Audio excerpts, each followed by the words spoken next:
How to get paid the royalties owed to you in South Africa. You may have heard that SAMPRA is finally starting to pay back the R250 million in royalties owed to musicians, so I thought now is a good time to shed some light on how to actually get your royalties. If you're a musician, I'm confident that by the end of this article you will know a lot more about the different royalty collection agencies. You will learn what they do and what you need to do to get what's owed to you. First off, you need to be an active musician. You qualify for royalty payments if you have music playing on radio or TV. You have music playing in any other commercial space, i.e. restaurants and shops. Your music is on jukeboxes. You are performing your own music at events/concerts. Other people have recorded or performed songs that you've written. You have helped write someone else's song, or you performed on their song. You have CDs that are selling in music stores, or getting streamed on Apple Music, Spotify, YouTube. If you tick one or more of the above boxes, then you need to be a member of 1. RISA Recording Industry of South Africa. 2. SAMRO South African Music Rights Organization. 3. SAMPRA South African Music Performance Rights Association. 4. CAPASO Composers Authors and Publishers Association. In this article I will unpack what each of these agencies does and what you need to do with each one to get what's owed to you. 1. RISA. What they do. Give you your own ISRC code, the code radio stations and streaming platforms use to track the amount of times they play your song. You must have an ISRC code for your song before you send it anyone or before any collection agencies can pay you. Collect jukebox royalties on your behalf for all the venues in South Africa that own jukeboxes that have your music on them.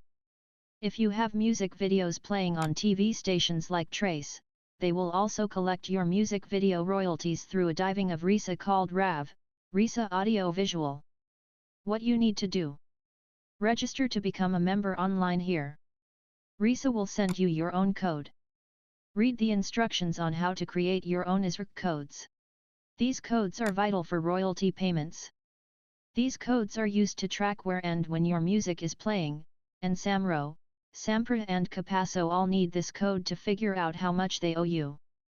If you are distributing your music independently through platforms like DISTROKID or TuneCore, they'll give you an option to use your own RISA-generated ISRC code, or to use their own.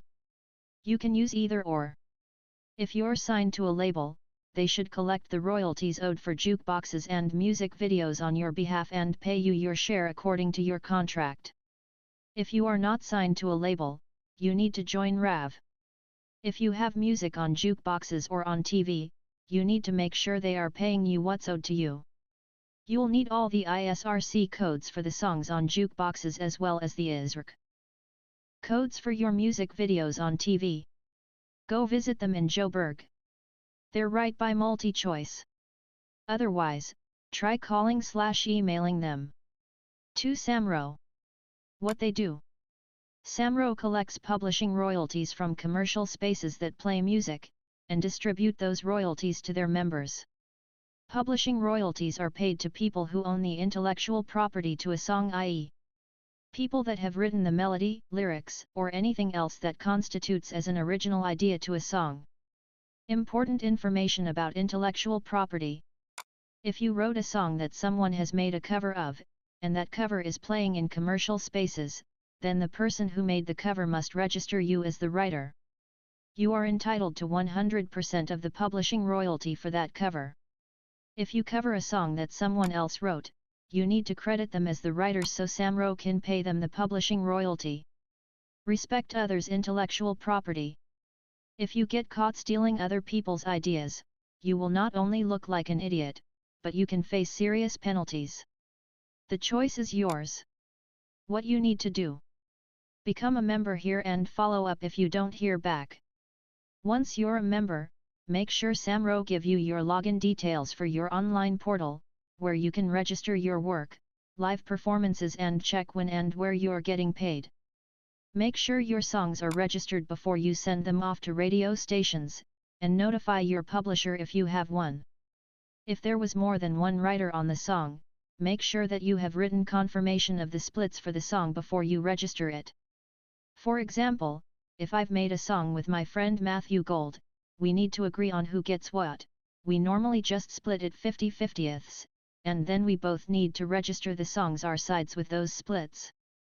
I have written many songs with other artists and have failed to confirm the correct splits. What ends up happening is that when I register the song on my portal, I will register the songs with what I think the splits are, and if my splits don't match up to the splits that the other artists have registered, the royalties get frozen and you won't get paid until your splits correlate. Keep track of your payments. If you know that your song is playing on the radio or anywhere else, make sure that your results correlate. You can track your payments by clicking the Historic Distributions tab on your SAMPRA portal. I recently found out that despite having thousands of spins on the radio, I had not received a cent for my song You Say You Love Me in over 3 years. I queried them about it, the problem got solved, and I got paid for that song yesterday. Remember to register all your live performances on your portal too. You might be paid a fee by the event/festival owner, but not many musicians know that there's a publishing royalty owed to you too when you play to a crowd. Troubleshooting. Registering a song should be a quick and painless process, and sometimes it is. But unfortunately, SAMPRA can sometimes be a pain to deal with. There's often a lot of human error involved when songs are registered. I've had cases where there was incorrect spelling of the name of the song, or they forgot to include one punctuation mark, and it throws the whole system. They are also terrible at responding to emails or phone calls. But it's not doom and gloom. As far as I know, they're working on a new system which makes the registering process a lot more streamlined, and I have faith that whatever teething problems there will hopefully be fixed in future. We're counting on you, Carabo Senna. In the meantime, my suggestion would be this: visit them at the SAMPRA building in Braamfontein. Save yourself the trouble of emailing and phoning them, sit down with one of the consultants, see them face to face and deal with whatever problems you may be having then and there. It will save you a lot of time. You need to be patient and just take things step by step. There is light at the end of the tunnel. Trust me, I've been through it all. The juice is worth the squeeze. Update: I got hold of SAMPRA's undoc list, a massive 20 MB spreadsheet of every undocumented song, i.e. songs that have accrued royalties but has never been claimed, either due to 1. negligence from the artist or 2. songs being registered incorrectly. Download the undoc list here. If you've had your music played on radio, there's a good chance that some of your work is on this list.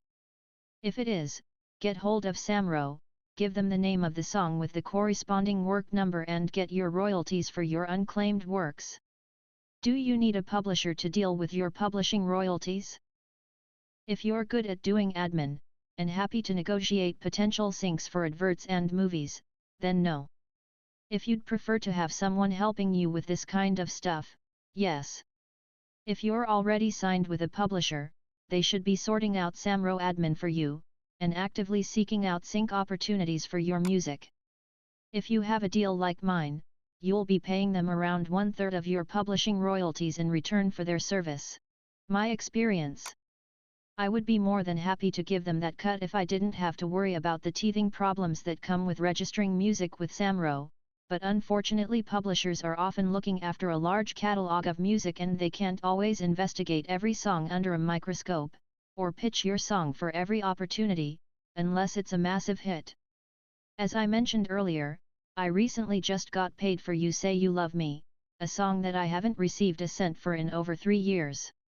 My publisher only came to the party after I did a bit of detective work myself, and it made me question why I'm giving them 1/3 of my publishing royalties if I'm doing the groundwork myself.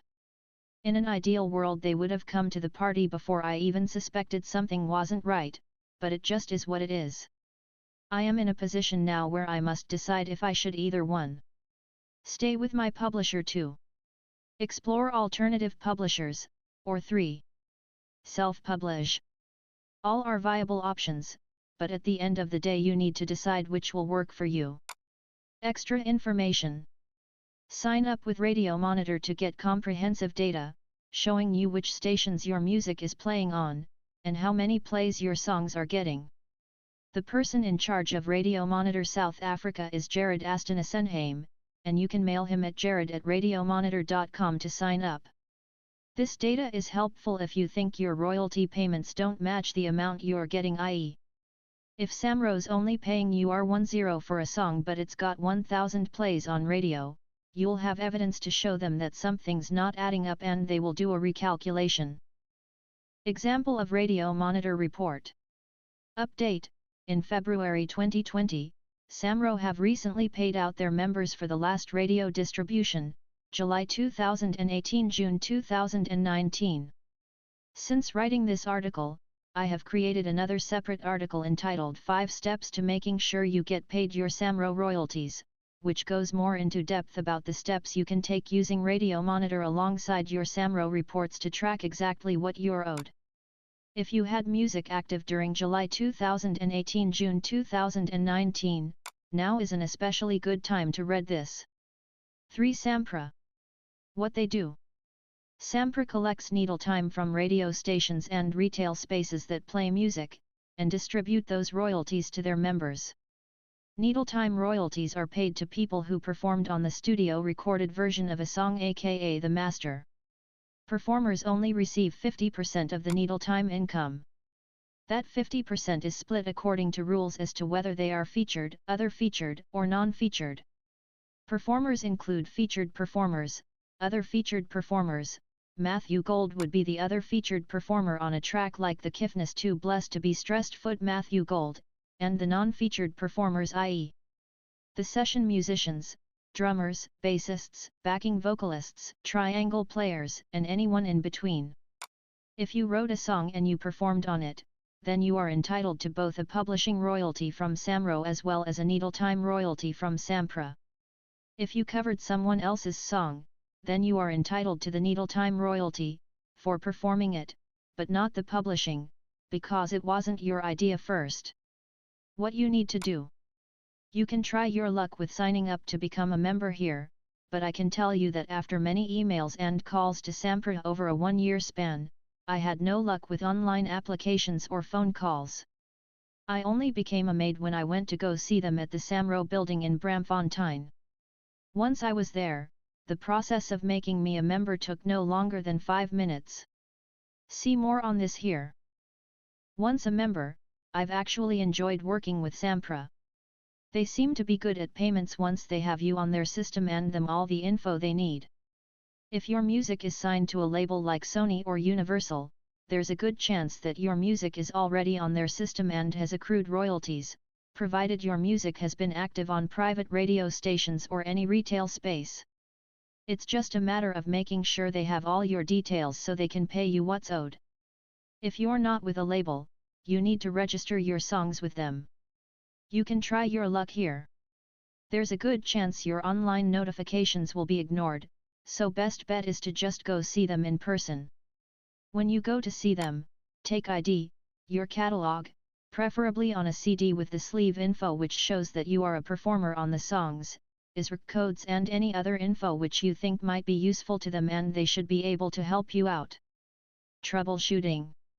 SAMPRA are sitting with a massive undocked list of songs, over 30,000 songs from 2009-2016, that have accrued royalties from the people that license our music from SAMPRA, but those royalties haven't been claimed for one of two, or both, reasons. 1. The artists don't know about them.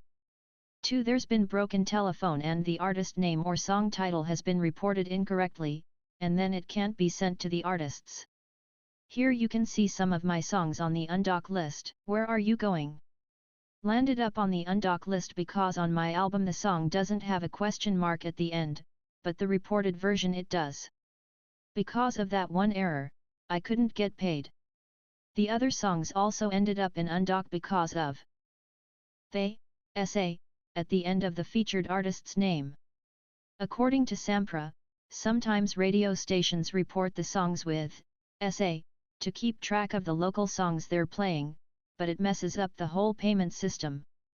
Anyway, it's not the end of the world. If something like this happens to you, which is likely, the money's still there waiting to be claimed. It's just a matter of correcting whatever spelling or punctuation mistakes there are in the reports, and it will get sorted. Despite the initial frustration of having my membership application ignored, I've enjoyed working with SAMPRA and I'm all sorted now after visiting SAMPRA and have been enjoying the benefits of my performance royalty checks coming through from SAMPRA every couple months. That being said, the SABC still haven't paid the R102 million they owe to SAMPRA. Of that pot, I have reason to believe, based on my guesstimates, that around R100k of the SABC debt belongs to me, and the remaining R101,9 mil belongs to all the other talented musicians that have recorded almost all of the local music you hear on your favorite SABC stations. This alone, is why I refuse to send my music to SABC stations. Update: I have SAMPRA's complete undock list for songs active between 2009-2016, download here. Like SAMRO, the list of songs with unclaimed royalties is huge. Check it out and see if any of your songs are on there. If they are, get hold of SAMPRA as soon as you can to claim what's yours. Understanding the SABC vs SAMPRA dispute: since writing this article, I have learned more about SAMPRA's history with the SABC and their crazy and nonsensical decision to not pay SAMPRA and instead paying a much smaller, unknown organization called Impart. Read the document SAMPRA sent me which outlines the history very clearly over here. Understanding more clearly what happened from the beginning of 2016 until now justifies my decision to not send my music to SABC even more.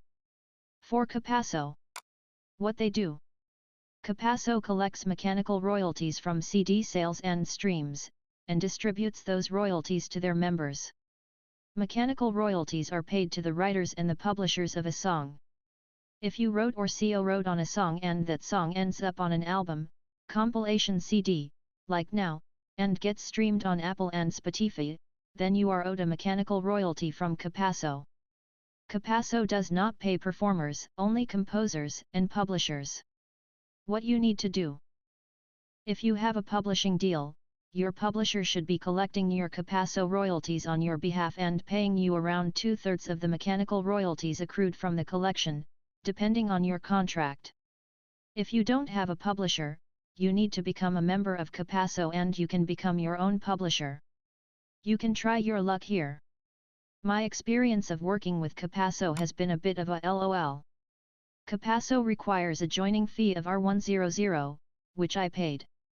When I went to go see them in the SAMRO building at Braamfontein, I asked them about the status of my membership. They said I'm not a member, so I told them to check their emails. The lady there found my email and said, "Oh, the guy who was meant to make you a member resigned, so that's why you haven't been made a member." I could only laugh because of how ridiculous it was. Anyway, I only later found out that in order to become a member I can't be signed to a publisher, so again I need to decide whether I'm happy to let my publisher take 1/3 of my mechanical royalties, or if I should tackle Capasso myself. Recap. Final thoughts. If you want to get what's owed to you as a South African musician, you're going to have to accept that it might not be smooth sailing. However, I can tell you with confidence that if you follow my guidelines and you are patient and persistent, you will eventually get what is rightfully yours. I'm also aware that everything I have said is based purely off information that has presented to me during my journey, and I'm open to constructive criticism.